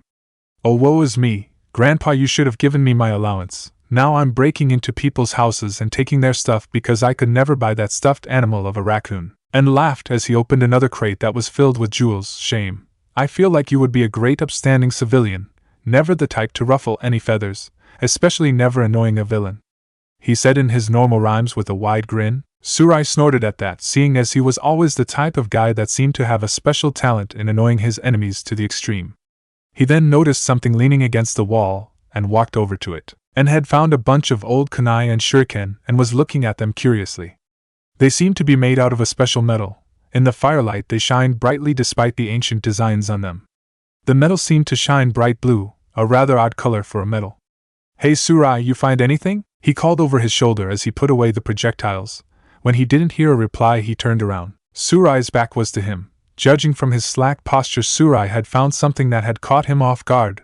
The whole air around him seemed to have become depressed and reserved, which was surprising as Surai was the prime example of a prankster, and, coming up to Surai, and leaned over his shoulder to see what he was looking at. It was a painting. An old painting to be exact, with some parts of it being faded due to age. There were two people in the picture itself. One was a small child sitting on an adult's lap. The child was looking up at the adult's face, which wasn't shown on the painting due to the fact that the painting stopped where the adult's neck was, with childish awe and innocence. The child was sucking his little thumb while the adult, who Anne realized was probably the child's father, had his hand placed on the child's shoulders protectively. In the adult's other hand was a small smoking pipe. It suddenly clicked in Anne's brain on what this painting was and who was in it. "Is that you and your dad?" he asked softly, not wanting to make Surai angry. Surai flinched slightly. He didn't look at Anne but continued to stare at the painting. It was quiet for a minute or so before Surai said, "Yeah. That's me and my dad." His facial expression suddenly turned sour and bitter. "Before he and my mom were murdered. Right in front of me," Anne winced. He hadn't known that small tidbit of information. He wanted to say sorry to Surai, but Anne didn't think just saying that would make it any better. A simple sorry wouldn't cut it. Judging from Surai's expression, Anne wisely didn't say anything about his past. "Come on, Surai. We need to find the book," and clasped his hand on Surai's shoulder. Surai seemed to be jerked from whatever thoughts or memories he was having. Surai slowly nodded and set down the painting. "Yeah," he said as he walked away from that area of the room, and took one last look at the painting before heading to another part of the room. The rest of the search was silent. Surai seemed to still be conflicted upon finding the painting of himself and his father, and wisely decided to leave the master thief to his thoughts. Finally, after what seemed like hours, and finally found what they were looking for in one of the dozens of crates that littered the room. "Yo, I found the book," even with all the time it took, and called out to Surai. He held up a dusty, ancient-looking red book that had been the reason for the mission. Surai came over to the Kumogakure Chunin with a look of glee as he ran his fingers across the dusty spine of the book. "This is it," Surai exclaimed. "We got it!" Anne and Surai high-fived each other. But, of course, the two's luck was to run out sooner or later. Sweet giblets! Surai and "Get out of there!" Bentore's yell rang in their headsets. "What's wrong, little man? Did shit hit the fan again?" Anne asked as he and Surai hurried up the steps and into the break room, where Surai quickly sealed off the secret door so Chifu's goons couldn't take away Surai's clan treasures. "No time to explain, just get your butts out of there!" Bentor yelled through the radio. On Yujito and Mari's side, the sounds of explosions and cries of pain rang. "Kemi, damn them, a whole bunch of them are heading this way. I don't think they know you were in the sushi shop, so our mission isn't completely blown, but we'd appreciate it if you got out of there," Yujito said through the radio. Anne and Surai were running as fast as they could towards the front door. "Man, shame we can't just break through the wall, but then again that would give us away pretty fast, but Surai said I couldn't accidentally destroy his grandfather's restaurant if I recall." The two managed to get out of the restaurant with little to no trouble, seeing as all the guards were either dead or knocked out. Anne could sense Yujito and Mari's chakra signature, and after tossing the book to Surai, who would run back to the hideout because no one wanted the thing to get destroyed in a fight. "Oh yeah, the end is here. All y'all better tremble in fear," Anne exclaimed as he suddenly appeared by Yujito and Mari, flexing his muscles. "Hey, it's another brat," a thug exclaimed as he saw the young Anne appear next to the two people they had been trying, and failing, to kill in a shower of red lightning. Anne's eye twitched. He pointed at the thug angrily. "Hey, who are you calling a brat? It better not be me you're looking at." And cracked his knuckles. "If I were you I would scat. 'Cause you can't beat me if I'm with Kitty Cat," he rapped, gesturing to the annoyed Yujito. The lead thug's face was in a frown. "What's wrong with you?" he finally asked, confused. "What's up with the way you talk?" "It's my rap, and my awesome rhyming skills are what's gonna put me on the map," and exclaimed as he did a dance to help him prove a point. "Well, it sounds like crap," the lead thug sneered. Yujito groaned. "You really shouldn't have said that," she told the thug with sympathy. "You're not the first one to say that," and all the bad guys who've said it had always learned the hard way. The thug was about to say something, probably with a sneer, but he found himself unable to when N suddenly appeared in front of him and punched him so hard he flew backwards and skidded across the road for around 20 meters. The other thugs backed up in fear as N looked at them, and held up his hand and red lightning crackled to life in his palm. Anyone else want to say their opinion? 'Cause I can beat you up till I turn 1,000,000, or even 1,000,000,000. And you won't even get a chance. Too bad I don't care since you're just Chifu's minions. The remaining thugs looked at each other. There were 5 in total. They all decided to do the smart thing and run away from En, Yujito, and Mari, and frowned as he watched them run away with their tails between their legs. Hey, where are you going? He yelled to the fleeing thugs before turning towards Yujito and an excited Mari. Well, at least their fear of us is growing, and exclaimed with his normal foxy grin. The Mari is excited to see you, Mari exclaimed as he suddenly gave En a big bear hug, and gagged as he felt his bones creak in protest. Don't crush me. En gasped. I'm too awesome to die by a hug. It's like a dragon being killed by a flea. Luckily for En, Yujito saw the large possibility of her best friend and comrade being crushed and suffocated by the large childish adult, and quickly intervened. Mari, I think Surai mentioned something about candy, for doing a job well done. She quickly said to the man. Mari immediately brightened at the prospect of candy, and immediately released En, whose knees collapsed, and he fell face down on the dirt road trying to regain his breath. Yujito helped her fellow Jinchuuriki up. Alright, let's head on back. We shouldn't stick around, she said to the 2 who agreed with her wholeheartedly. The 3, 2 ninja and 1 thief, quickly headed in the direction that their secret hideout was. Hopefully the book they went through so much trouble to get would finally pay off. Chapter 29, Wolf Moon. So, you find anything interesting?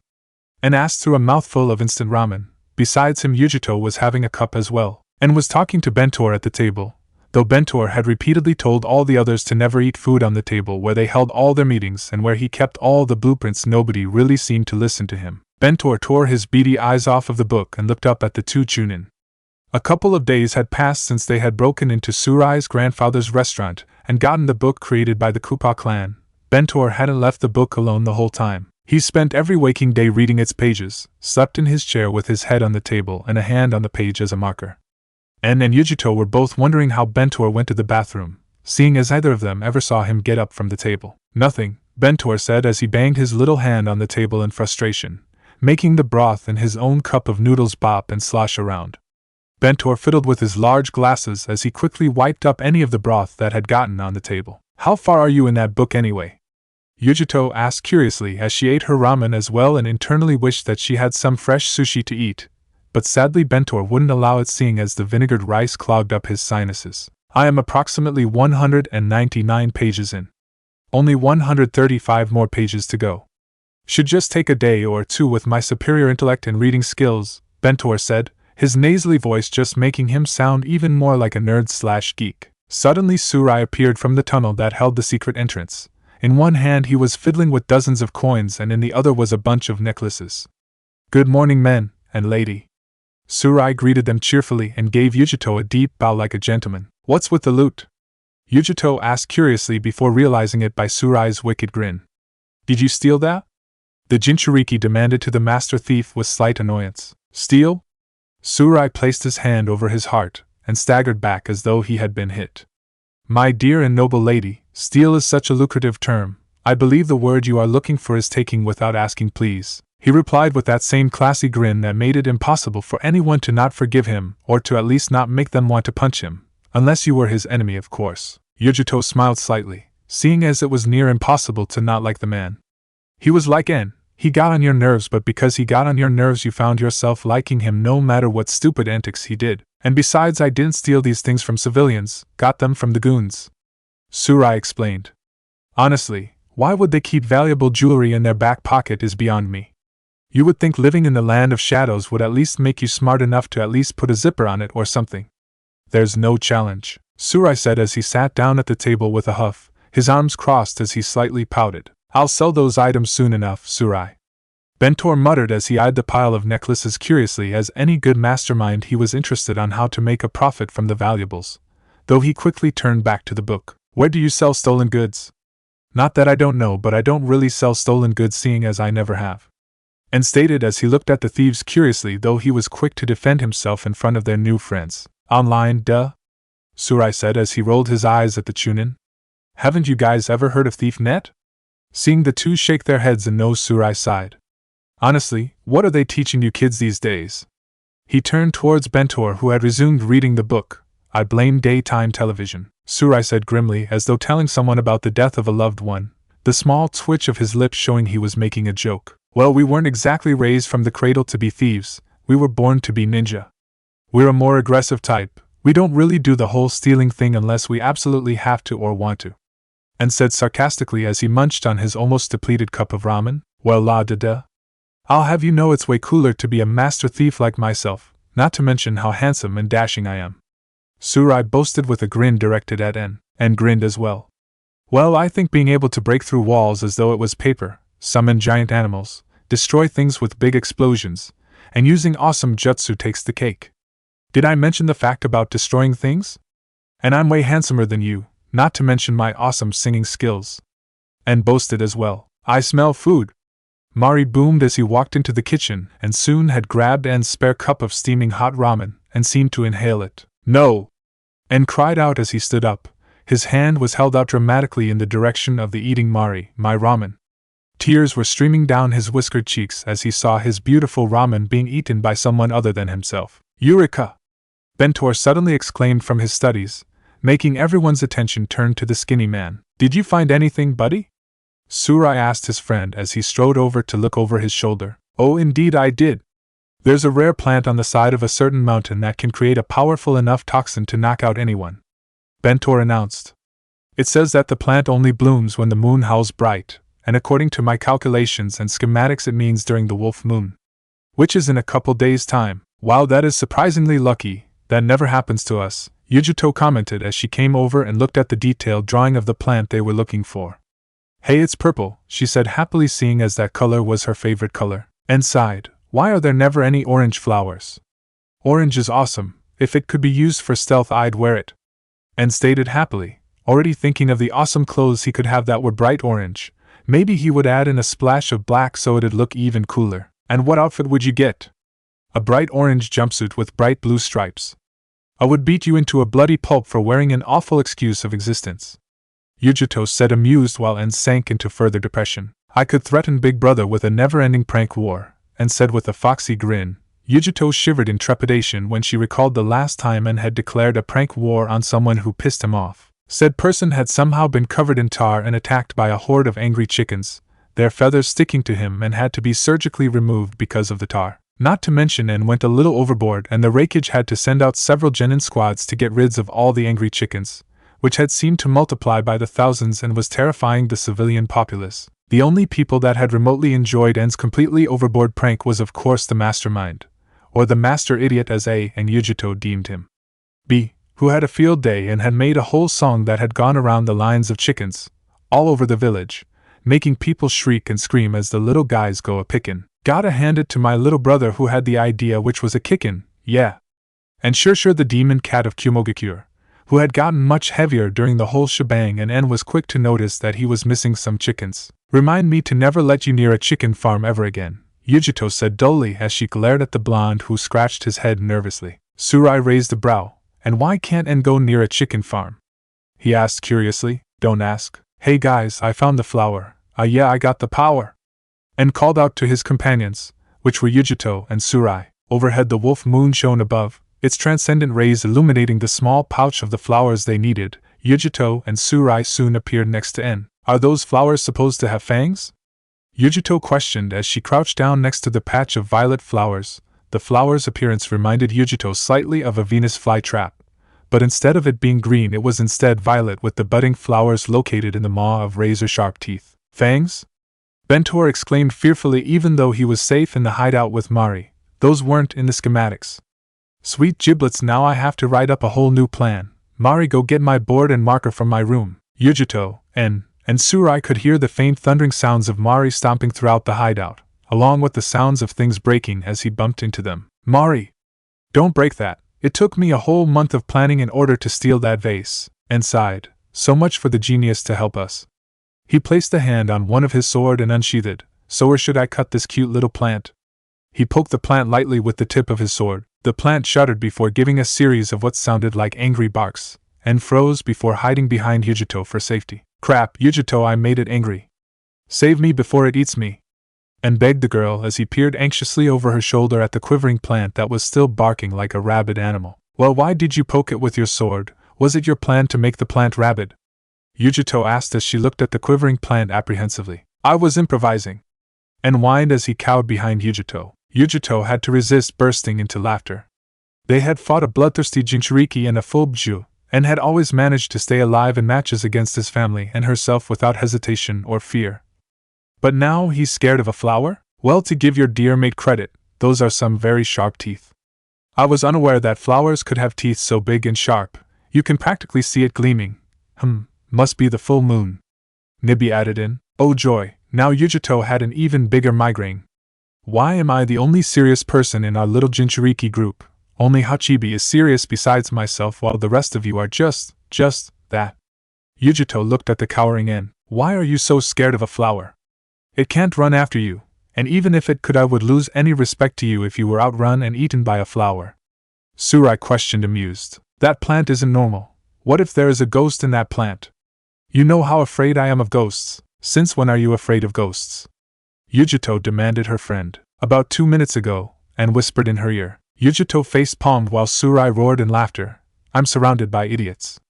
She groaned. Ah, but you are surrounded by cute idiots. Surai flirted with the girl, giving her a wink so sly that it even lived up to his namesake, and glared at the thief and stood in front of Yujito, who blushed when she saw and protect her, even if the supposed threat was just a charming and dashing master thief. Yujito unsheathed her sword. Let's just cut the outer shell of the plant. If we get rid of that, we can get what we came for. She slashed at the outer part of the Venus flytrap, but to her surprise the sword bounced off it as though it had hit rubber. Of course the plant has super rubber bouncy shields. Looks like game over, Surai said as the plant hissed at them. Yujito channeled a fine amount of fire chakra to her sword, making it turn almost pure white on the edges and a smoldering orange in the middle. She raised her hand, but En quickly grabbed her arm and shook his head. Hold on, Yujito-chan. Fire plus plant doesn't sound like a good plan. We don't want to burn it, and said seriously as Yujito immediately stopped channeling chakra into her sword and sheathed it. Could you use your lighting and cleave it? You by far are the best out of us with making our blades sharper with our chakra. Yujito questioned her best friend with a raised brow. Unless you suddenly gained a wind chakra affinity, that's the best bet for right now. Unless you're a wind user, Surai? She asked the young thief in front of her. Surai shook his head. Sorry, I'm a water type. Wind ain't my specialty. Surai glanced at his back. Not to mention I don't have a sword. More of a cane guy. If you're a cane guy, where's your cane? And asked before smirking. Did your gramps take it? I think you're a bit too young to be hobbling around with a cane for support. No baka, Yujito said to her friend with a small roll of her eyes. I'm pretty sure he isn't talking about a walking stick. I'm guessing it's bigger than that? She asked the thief with a raised brow. Surai nodded. Thank you, he said as he held up his hands high up to the heavens. Finally, someone who understands the importance of canes. Everyone always thinks it's a overgrown walking stick, when it is actually a 10-pound cane of wood and steel. Death. Yes, death by cane. Exactly how I want to go. And deadpanned while Yujito grinned at the funny thought. Surai sighed, as though he has had this conversation 1,000 times. Why does nobody understand my genius? You shall rue the day you underestimate the cane, he said dramatically and looked around as though expecting the two to be struck by lightning by divine intervention. Though since the two Jinchuuriki knew the man, he was probably hoping and praying for a giant cane the size of the Raikage mountain to descend from the heavens and crush them. Still a walking stick, and said with a snort. Will you three just get the flowers already? Bentore's exasperated voice yelled at them through the headsets. You can continue your so-called deep thinking for a later date, and I mean after this whole shebang is done and over. Did you say shish kebabs, Bentor? The three heard a familiar deep and hearty voice in the background. No Mari, I said shebang. Not shish kebabs, pay attention. Do I have to draw you another presentation on the importance of paying attention? Ah yuck. The three ninja could imagine Bentor waving his bony hand in front of his face. Not to mention dental hygiene and oh sweet Kami dash, they faintly heard what sounded like dry heaving and gagging. Body odor. Oh dear lord, and muttered under his breath as he unsheathed one of his 7 swords and slowly started to channel lighting chakra through his blade, making the area smell slightly of ozone and the faint buzzing of the electric currents. Let's just get this over with so Bentor won't scold us. With a couple quick slashes and successfully cut off the out shell protecting the flowers, the purple shell fell to the ground with the edges smoking slightly, but there was no damage to the actual flowers. And be careful with those flowers. We don't want to damage them, not to mention how much pollen could be in those. Yuck, and I'm allergic, Bentor said into the headset everyone was wearing. Okay, I am pretty sure these headsets have cameras in them that you never told us about. And also, are you allergic to everything? Yujito asked the computer whiz via radio. I prefer you calling it a less satisfactory immune system. While my sinuses and respiratory organs aren't the best for the outside world, I make up for it with my gargantuan brain capacity and intelligence. Bentor quipped in. Let's just head back, Yujito said with a sigh as she rubbed her temples in annoyance, already feeling the migraine ready to happen. The only good thing about this mission was that B wasn't here. Anne and Yujito were huddled together along with Surai and Mari. All four had their heads and shoulders bent as they leaned against the table they used for meetings, planning, eating, and for Mari even more eating. Bentor was hard at work as he carefully extracted the toxin from within the purple flower that had taken a surprisingly long time to obtain. Finally, with a small sigh of relief, he held up a beaker halfway filled with a dull purple liquid with hints of gray laced within. Well? Surai asked as Bentor continued to examine the liquid with the light, his beetle-like eyes squinting under his glasses as he looked for any imperfection that shouldn't be there. I had to overcome some personal demons to get this one, Bentor muttered out as he stroked his chin while gently swirling the liquid-filled beaker. Does that mean it works? Yujito asked as Bentor poured the liquid into the nearly full jar of other ingredients and whatnot. The entire substance seemed to steam as the purple toxin touched the liquid. A light vapor came from the jar and made everyone slightly lightheaded. The liquid had turned as clear as water. Bentor gave a dry smile as everyone finished coughing thanks to the fumes. Yes, he said simply. It worked, and clapped his hands together and rubbed them eagerly. So when are we going to knock this guy out with this little toxin? He asked with a wide grin, ready for some excitement. Well, if we can get into the restaurant, then I say, tomorrow? Bentor turned his attention to Surai. Any chance you can sneak in? Surai smiled smugly. I don't know, buddy. Sneaking into my family's restaurant that I've been in my whole life? Seems a little tough. Who is actually going to slip in the toxin? Yujito asked the small man. Enkuen and I can't, seeing as we're too young to be waiters and would instantly draw attention. Mari can't do it because, well, you're a bit brash, she said truthfully. Mari nodded his head sadly. It's true, the large mountain of a man said dejectedly. The Mari is not the best with table manners. He would rather deal some street justice than serving those who need a good pounding. Yujito patted the now misty-eyed man with a sympathetic look. Hey now, big guy. We all have our pros and cons. You're still the only one that can punch people across the street. Mari smiled and immediately grabbed the young Nibi Jinchuuriki in a big bear hug. Thank you, kind lady, he cried out as Yujito felt her spine starting to crack. The Mari is beginning to feel better thanks to you, and no problem, Mari. Yujito managed to gasp out while En was quick to rescue her, knowing full well what it was like to get a hug from the Mari. I can punch people across the street too, and whined in her ear, speaking low enough only she could hear. Yujito smiled before patting the boy on the cheek. Do you want to console a sad Mari? She asked, knowing full well his answer, and visibly paled. I'm fine. And grabbed Yujito's hand and led her upstairs. Come on, Yujito-chan. We need to sleep so we can kick ass tomorrow. Kitten, he's leading you upstairs. Use what I've taught you, Nibi said in her head. And what exactly have you been teaching me? To be a pervert like you? Yujito shot back. Oh, admit it. I've taught you some useful skills that can be used right now. The two tails purred while Yujito's eye twitched in annoyance. Out of all the 9, I just had to get you, Yujito said with a roll of the eyes. Honestly, me and Hachibi would have been the best pair out of the 6 of us. You should have been sealed in B, but it's so much more fun when it's you. And sooner or later you'll be begging for my advice. I sense that you are your cute little mate will soon date. Ooh, that rhymed. Exactly my reason on why you should be sealed within B. Alright team. Operation Knockout is in session. Bentor's announcement crackled through their radios.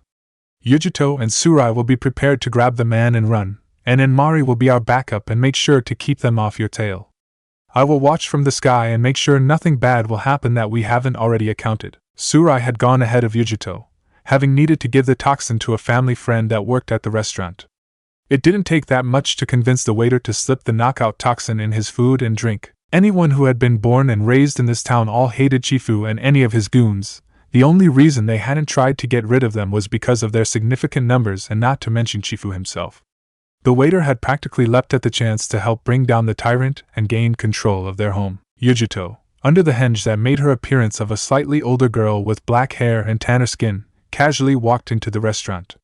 Her dark brown and normal-looking eyes swept through the entire scene, instantly finding the disguised Tsurai sitting at the bar. She walked down and sat down next to him. She ordered something from the bartender before glancing at Tsurai, who was wearing the same hood and robe that they had first met him in.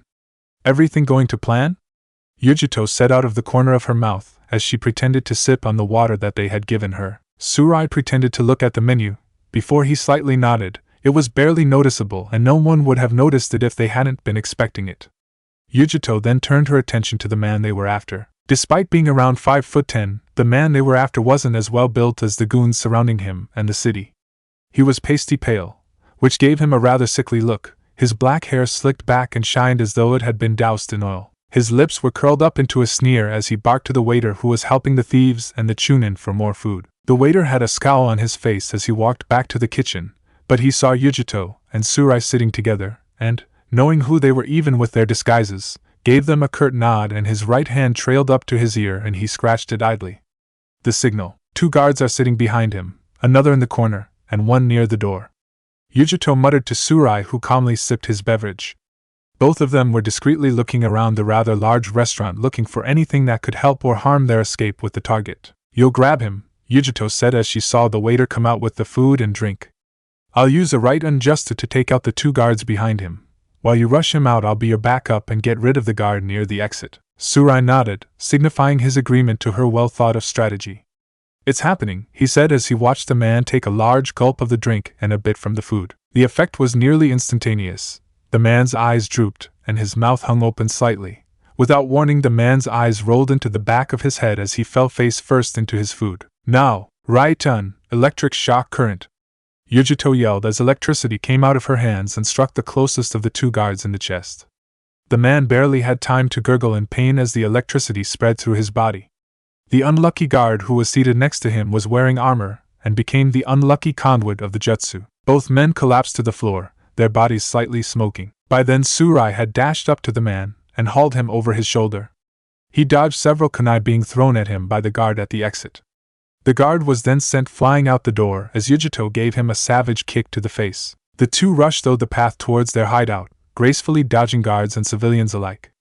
They heard the guards chasing after them, before they were quickly silenced by the fist of either En or Mari. It was a close call, but thanks to the brawn of Mari and En, the speed of Tsurai and Yujito, and the help of a bird's eye view from Bentor, they managed to get back to their secret hideout without no one becoming the wiser. Haimai woke up blearily, before wincing when he felt as though his head had been used against a hammer. He didn't need to know that during the chase Tsurai may have accidentally dropped him on his head when he dodged a flurry of kunai. He should be grateful that Yujito had blocked them, or he would have suddenly found himself to be a human pincushion. "What?" he managed to groan out, wincing again as his eyes tried to adjust to the bright lights. Somewhere behind him he heard a door swing open and close. He heard footsteps coming closer to him. He braced himself, waiting for a large, bulky torturer to try and break him. When he opened his eyes, instead of seeing a grizzled and somewhat scarred torturer, he instead saw 2 kids who couldn't even be older than 13. The oldest looked like he was 19. Despite being chained to the floor and covered in chakra suppression seals, he couldn't help but laugh. "Ha, this is the best the Kupa clan can offer as a torturer? 2 children and a boy, not even a man?" he asked, amused. Tsurai scowled at him before grinning like a fox. "I wouldn't insult my clan in front of me. The Kupa clan has a long memory, and we aren't always the most forgiving. Not to mention," he pointed towards the 2 blondes who he now realized had Kumogakure height, "that these 2 kids were the ones who helped capture you and kidnap you. And in case you didn't know, these kids are chunin." Tsurai's grin turned somewhat sadistic, which no one could blame him since this man had a hand in taking over his ancestral home. "And one of them will be your torturer," and stepped forward with a small wave and a peace sign. "Sup, I'm En," he greeted before pointing at Yujito with his thumb, "and this is Yujito. She's the one who kicked your guards' asses," he said cheerfully, as though he was telling the man he had just won a lifetime supply of sake that not even Tsunade could drink through. Haimai couldn't help but feel the small bead of sweat trickling down his neck in his nervousness. I won't tell you anything, he bluffed.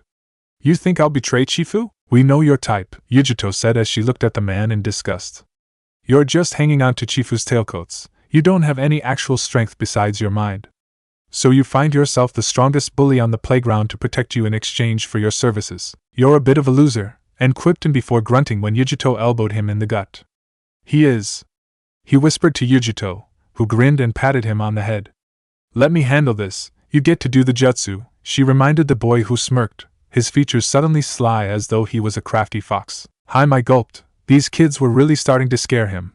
And what jutsu were they talking about? So like little Kitty-chan was saying, and said whereas Yujito blushed but it was lost on the young boy. You're a tool, a fool, and just upright cruel.